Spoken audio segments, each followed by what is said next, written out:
Hey, guess what? It's Shifts to Streamline Tuesday with your one and only Yolanda K. Churchwell, system solutionist and owner of the Business Assistance Group.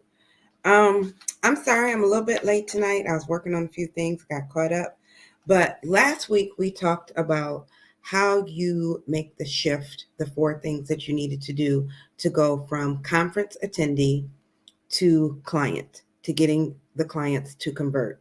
Um, and so this week, I want to talk about what you do once people start to become your client and how having the right systems in place can make that so much easier for you. So, um, unless you're someone who wants to have just one client at a time, which I don't think any of us wants to do that, then you want to make sure that you find the easiest way possible to make sure that you're bringing your clients on board. So tonight we're going to talk about client onboarding. All onboarding means in the world of systems and everything is that you take a person from not being a client to being a client. You actually have them on your roles. You're actually able to start doing the work. So, what we're going to talk about tonight is the 5 steps that you need to take in order to get your client onboarded. So, as with anything else, onboarding, like I said, unless you just want to have one client, and you're going to want to automate it. It's something you want to do over and over. I believe we all want to have a lot of clients. So it's easy, it's best to make sure that we simplify this process and automate it. So, um, the first step is going to be, what does your client's journey look like? When your client comes in the door, what does it look like from start to finish? What work are you going to do? Whether you have a coaching program, a membership model, or you just do one on one coaching, you know that you're going to take your client from point A to point B. How do you get from point A to point B? Step by step by step by step. Write it out. I actually was working on this earlier this week because I wanted to be a little more detailed, because I want to make sure that I'm automating as many steps as possible or delegating as many steps. But tonight we're going to focus on automation. So if you're here, drop in the chat automation and we're going to get started. So once you figure out what it is you do for your clients from the moment they walk in the door to the moment they walk out the door, you're going to figure out what those processes are. How can you break that down into smaller pieces? And that's when you create SOPs. SOPs are stands for standard operating procedures. All that really means in the big scheme of stuff is step-by-step directions on how you do what you do. Okay? So again, you can see this first step is all about making sure that you understand step by step what it is you do for your clients. When you can lay this out for yourself, you know what to do. But when you can lay this out for your clients, then they have a level of expectation and they know that you are taking care of them. So it benefits you to make sure that from the very beginning, when they say, yes, I want to work with you, until they say, thank you, I appreciate all you did for me, you have all of that laid out. Okay. And then what you want to do is, along that process, what changes are you, what things are you going to do? What do you do for them? You know, what deliverables, if you're delivering something, what deliverables do they get? If there's points where you just check in and see how they're doing, when is that? Okay. So you want to create a checklist. Okay. From all of this, what you're doing is you're creating a checklist, a list that you will go down every time you work with a client. This will also ensure that everybody gets the same level of quality. If you remember from my story, what started to happen with the store is that everybody wasn't getting the same level of quality. So this will allow you to create the same level of quality for everyone. All right. So after you figure out what it is that you do, how you do what you do, then it comes the time where you just want to make it your own. What makes you different? Okay. I'll give you, it's in the details too. It could be something literally that's very small. For example, on my thank you page, when people sign up, it doesn't say thank you for registering. It says, you've taken your first step to secure your bag. That's personalized to the fact that my business is the bag. That's personalized to the fact that my tagline says, get the bag to help you secure your bag. I even have clients who, once they signed up, have sent me emails that say, I got the bag. What's the next step? Them was the ones who was really excited because the email didn't come fast enough. I love that. So you want to make sure that your branding is on everything that you do. If you're giving a handout, if you're providing an email, anything that you do, make sure that your branding is there. Not because you're trying to um, blazon it, but because you want to remind them that it's you. They want to know that you put the care and the time into it. Something as small as when you watch these videos with me, these lives, you see I took the time up in the corner. These are little details. I took the time up in the corner to put my logo. It says the bag, the Business Assistance Group. You also notice that it has my name and my title, but do you notice that it's my brand colors? It's the teal with the white. Okay. So it's the attention to little details that lets them know if you care that much about your details, you're going to care about their details. Okay. And it also allows you to do what we call streamlining. Okay. So once again, here we go with another definition. Streamlining just means that you're simplifying. You're making everything easier. Okay. So, for example, if you work in an office and you have a desk and you have stuff all over, it's very hard to get your work done because you don't quite know where anything is at. But if you know that you're going to be working on a project and you have stacks of papers, you have your pens lined up, you could be a little OCD, that's okay. That's going to make the process easier. You don't have to go look for your red ink pen. It's right there in the tray. You know the next stack of paper that you're going to work with. It's right there. So that's just that's the easiest definition of streamline. It's just making what you do easier. This allows you to be more confident and it allows your client to have more confidence in you. And in the best case scenario, they're excited about the journey and ready to get to work. Okay. All right. So the step one is we want to lay out exactly what you're going to do from beginning to end, exactly how you do it, and create your standard operating procedures or your step-by-step checklist. Step two is you're going to take that checklist and you're going to personalize it. And you're going to lay things out so it's going to be the easiest for you to work with. Okay. All right. So you got the client, you figure out what you do, how you do it, and you personalize the process, right? So then the next thing is you need to be able to take their information. What is it that you're going to need from them so that you can do the work? And how do you get that information? Remember last week we were talking about lead capturing and how you get that information from your clients. Week before we talked about testimonials, securing your social proof and how you get that information. You should be seeing that this is a pattern that you need to have different ways to get different information from your clients. So you can use questionnaires, you can use worksheets, you can use forms, you can do live conversations. There's so many different ways that you can get the information, but remember, you want to simplify it, you want to automate it. Okay. So if there's certain information that you need from the client when you're getting started, um, one of the things that I like to use is I create a client portal. Everything that I need from that client, they're able to upload into that portal. There's a document where they can put information. I create a way for them to share all of their passwords with me so that I can get into their system so that I can work on them. I also lay out a timeline of what the project is going to look like. So I'm providing them information as well. But in providing that timeline, I also put when things are due that they need to turn in.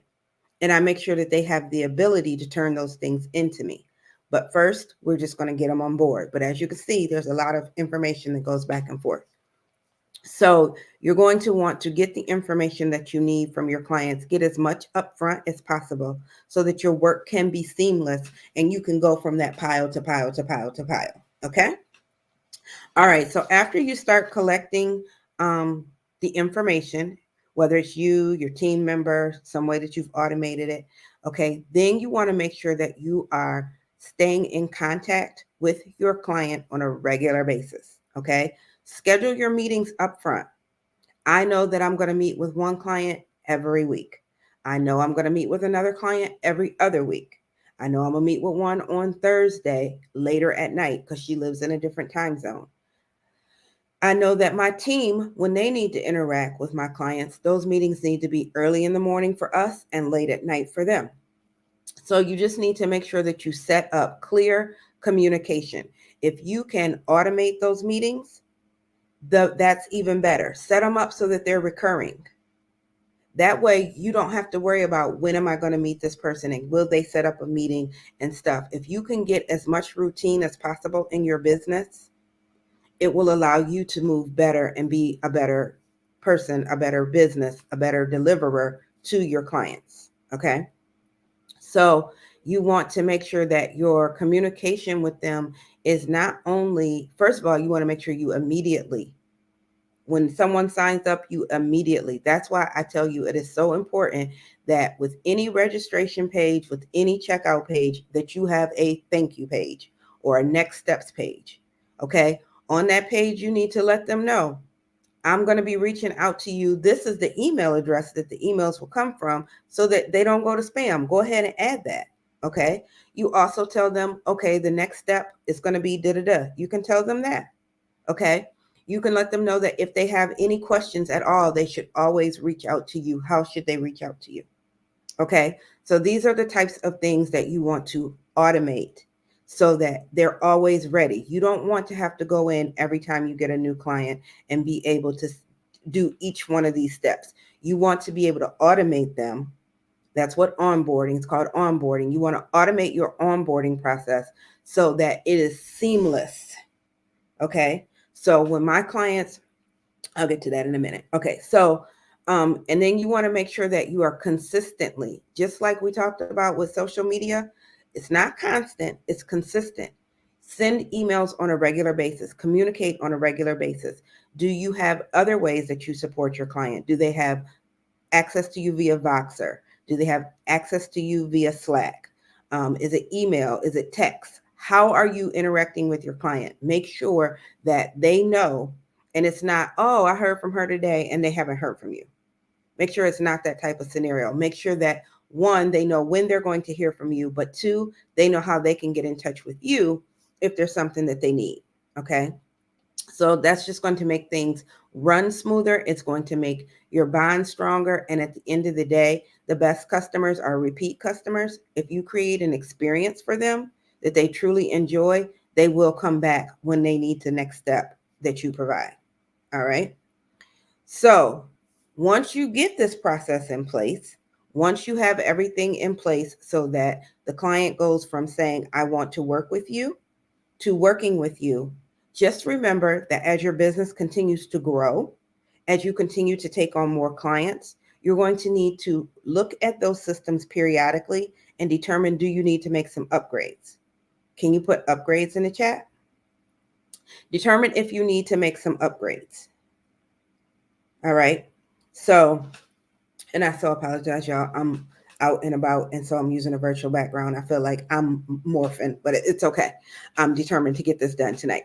So, because I promised y'all every Tuesday, and we're going to do that.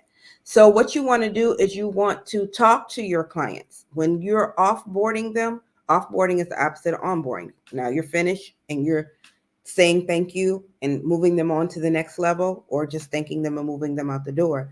But what you want to do is make sure that you have surveys, ask questions. What parts of the process did they like? What parts didn't they like? What parts do they wish could have been done better? Everything that you do in your business with your clients is an opportunity to grow and to improve. Don't take it as a negative. Just know that there's always room for improvement. You can always do better. The better you do, the better your results for your clients will be, and the happier your clients will be in the long run. So make sure that you are paying attention to how they feel about stuff. If you are using an email management tool, pay attention and see how many of those emails they're opening. You know, are they opening all the emails, or do they get stuck at some point? These are the types of things that you want to do. So between metrics and feedback, you'll be able to do a whole lot over a short run. So just to recap, when a client says, yes, I want to work with you, you need to be able to do the following things. You need to be able to lay out exactly what you do for them from start to finish. This is something that you should do and it should be ready to go. Okay. This is a process this is something that you do. And instead of you having to do it over and over, we're going to automate it so that you can set it and forget it. Okay. So first, you're going to lay out your entire process step by step, get your standard operating procedures in place. Then you're going to take the time and you're going to make them your own. You're going to personalize them. You're going to make sure that everything is laid out so it goes step by step by step by step with ease. Hustle with ease, okay? Then you're going to make sure that you have a way that is very good, very easy, very simplified, very automated to collect their information. This is where I got ready to go earlier. With my clients, when we have a conversation, sometimes there's a proposal. Okay, so we talk about the proposal on the meeting, and then I send the proposal. When I send the proposal, that's an email.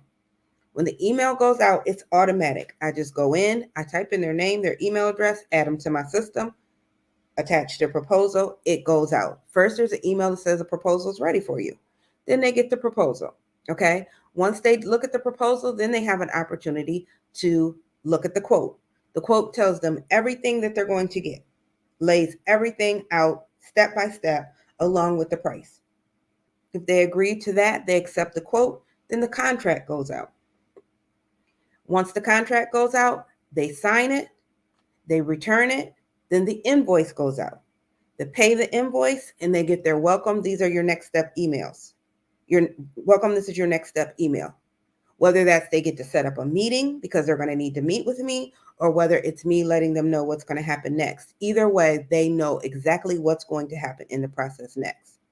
Now, if you notice when I walked through those steps, you only saw me do one thing at the very beginning.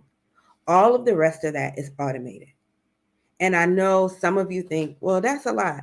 No, actually, it's not, because we all want to be Fortune 100 CEOs. So when you have one or two or three clients, yes, you can go in and send all of that manually. But when you get to a point that you are working with multiple clients, you have a full roster, whatever that may be for you, you want to make sure that you have that ability to just press a button and things begin to happen. Okay? So that's how you collect the information that you need. And then you want to make sure once you onboard them, don't forget about them. It's so important that you deliver with integrity. It doesn't matter if it's a client who buys something for $7 or something for $7 million. Treat everybody the same and make sure that you are delivering with a level of integrity. Because y'all know I'm a God's girl, you know I'm a PK. And so if you're a good steward of a little, then God is going to give you a lot. But if you mess over some things, he's not going to give you something bigger to take care of. And if God has sent you somebody because you're the blessing, you're their gift, and you get in the way of that, then you messing with God's kids, and he don't really like that too much. Hate to be threatening like that, but that's what it boiled down to, at the end of the day, is that we need to move with integrity. So make sure that you are communicating, make sure that you are open, honest, and you are moving forth in a way that is kind, even when you have to be harsh. If you are someone who is in coaching and you have to give people real truths, be kind with it. I admit, I like a little ratchet TV sometimes, and I'll tell you why. I've told you why before. It doesn't require me to think. So I like this one show called Ready to Love sometimes, and I kind of watch like 4 episodes at a time because I don't like cliffhangers. But at the end of each episode, they have to tell someone that they're not ready to love. And one of the things that I've learned is even something like that, you need to do with kindness, because they don't know if next week gonna be their week to be told that they're not ready to love. But my whole point is to say, make sure that you're being kind in all your messages. Season your words with salt. Okay? Be kind in everything that you convey. Don't go on a power trip and don't hurt people's feelings. Okay? And then the last step is, remember, there's always room for improvement. Ask for feedback. Again, secure your testimonials. Again, make sure that you're paying attention to your metrics, know what's working, what's not working, and make sure that you make those adjustments as needed. Okay, so I've kind of walked you through the 5 steps in your onboarding journey and creating an onboarding journey, but know that these are just the definition of what you need to do. If you're ready to take those steps, if you're ready to automate your process, even if you're catching this on the replay, type onboarding in the chat, because it's very important that as we all grow, that we continue to do better and that you set yourself up for success. Remember that your business, you need to have the systems and processes in place that will be a foundation for your growth and your success. So I just wanted to take a minute tonight because we talked last week about getting from being at a conference, the 4 C's, to get to client. So now you've gotten the client, and now we talked about onboarding. So I hope that you enjoyed it. Also, I know that Saturday I missed the Saturday shortcut, system shortcut. I missed that for setting up the digital business card. I am going to reschedule that. I was a little under the weather, but I'm going to reschedule that. Don't worry. I'm going to do that on Friday. And so I look forward to all of you guys tuning in for that. Other than that, that is all that I have. So have a wonderful, wonderful, wonderful evening, and I will see you again soon. Have a good night.